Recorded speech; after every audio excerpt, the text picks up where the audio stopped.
Tenang, nggak habisin waktu lama di ringkasan Apple event ini. Gue cuma share hal-hal penting apa aja yang kalian mesti tahu. Total ada 3 topik di sini.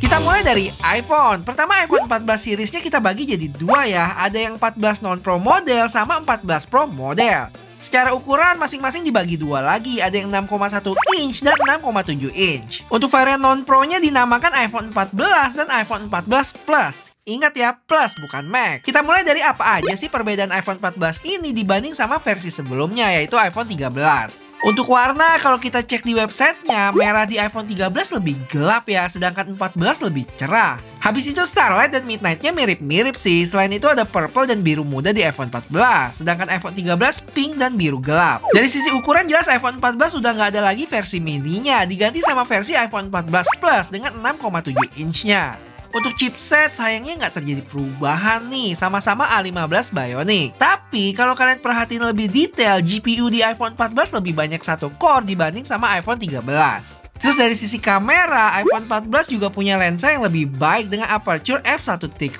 dibanding sama f1.6 untuk iPhone 13. Untuk kamera depannya juga terjadi peningkatan loh, dan di iPhone 14 ini udah support autofocus. BTW Apple ngeklaim kalau hasil low light-nya itu 2,5 kali lebih baik untuk kamera utama dan 2 kali lebih baik untuk ultra wide-nya. Sedangkan selfie low light 2 kali lebih baik juga. Waduh, mantap nih. Lanjut dari sisi kamera app, sekarang ada fitur yang namanya Action Mode, yang kalau diterjemahin di Android itu adalah Stabilization Mode ya. Intinya video yang dihasilkan lebih stabil, nggak banyak getar. Habis itu, Cinematic Mode yang dikutuk banyak orang karena cuma bisa 1080p, sekarang udah support 4K. Terakhir, dari sisi desain iPhone 14 non-Pro ini mirip dengan versi sebelumnya, dengan notch-nya itu. Tapi, tidak dengan 14 Pro Series. Yuk lanjut kita ke sana. Untuk warna, ada Deep Purple sebagai warna gacoannya Apple. Sisanya masih sama, yaitu Gold, Silver, sama satu warna lagi, yaitu Space Black. Yang mana di iPhone 13 Pro namanya Graphite. Dan kalau dilihat sih lebih gelapan Space Black-nya iPhone 14 Pro ya. Dari sisi layar, ini salah satu pembeda utamanya, yaitu nggak ada lagi notch dan diganti sama peel cutout.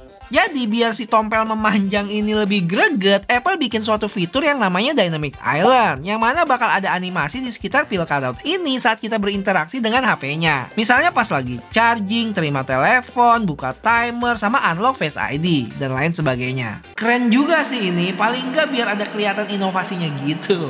Habis itu yang baru di iPhone 14 Pro Series ini ada Always On Display, yang cara kerjanya bakal mirip kayak Apple Watch, dimana untuk backgroundnya bisa jadi redup gitu kalau nggak diliatin. Terus kalian tahu nggak sih tingkat kecerahan maksimal di outdoor itu bisa mencapai 2000 nits loh. Gile. Oh ya, untuk chipset pakai prosesor terbarunya Apple A16 Bionic chip dengan fabrikat 4 nanometer. Nah, kita lanjut ke kamera nih, dimana untuk lensa utamanya sekarang punya resolusi 48 megapiksel dengan sensor yang lebih gede juga ya, sekitar 65% dibanding iPhone 13 Pro. Besarnya resolusi ini akan memberikan detail yang tetap baik saat kita nge-crop fotonya. Terus dari sisi stabilisasi, sensor shift stabilization 14 Pro Series ini udah mencapai generasi yang kedua. Wah, jadi penasaran nih, gue pengen ngebandingin sama generasi pertamanya. Dan kira-kira flare-nya juga masih ada nggak ya? Oh ya, satu lagi, di app kameranya sendiri sekarang kita bisa zoom ke 2 kali ya. Yang mana sebelumnya cuma bisa di 0,5, 1, sama 3 kali aja. Peningkatan lainnya mirip dengan yang non-Pro, yaitu adanya Action Mode, Cinematic Mode yang support 4K, dan peningkatan di kamera depannya plus support autofocus. Oke, harga-harga gimana nih? Kalian langsung cek aja ya di sini, yang gue konversi langsung dari SGD itu rupiah.